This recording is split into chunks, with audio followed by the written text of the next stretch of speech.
તો બસ સવાર પડી ગઈ છે આજે અને હું નીકળી ગઈ છું મારા કામથી અને ફટાફટ કામ પૂરા કરવાના છે. કામના ટેન્શનમાં હું હમણાં થોડા દિવસથી સૂઈ પણ નથી શકતી કેમ કે બહુ બધા કામ હોય છે, પણ જેમ તેમ કરીને પૂરા કરવાના છે. પાછું બપોરે આવીને રસોઈનું હોય ટેન્શન, એટલે બધા રસોઈના કામ પણ પૂરા કરવાના હોય. છોકરીઓ સ્કૂલમાંથી આવી ગઈ છે અને છોકરીઓ સ્કૂલમાંથી આવે એટલે ડુગુભાઈને રમવાનું જોઈએ જ ભાઈ.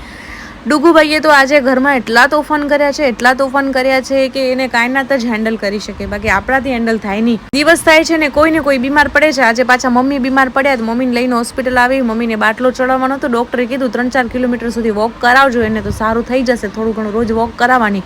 પણ મમ્મી તો બહુ જ થાકી ગયા. મમ્મીથી તો ચલાતું જ નહોતું, એટલે પાછા રિટર્ન અમે ઘરે આવી ગયા. અને તમને તો ખબર જ છે કે મને આ બધા અખતરા કરવાનો બહુ શોખ છે.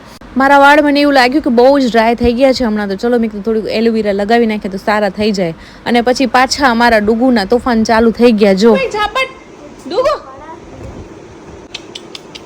डुग्गू कुछ तो पड़ा है इसमें, कुछ गिर गया इसका लगता है.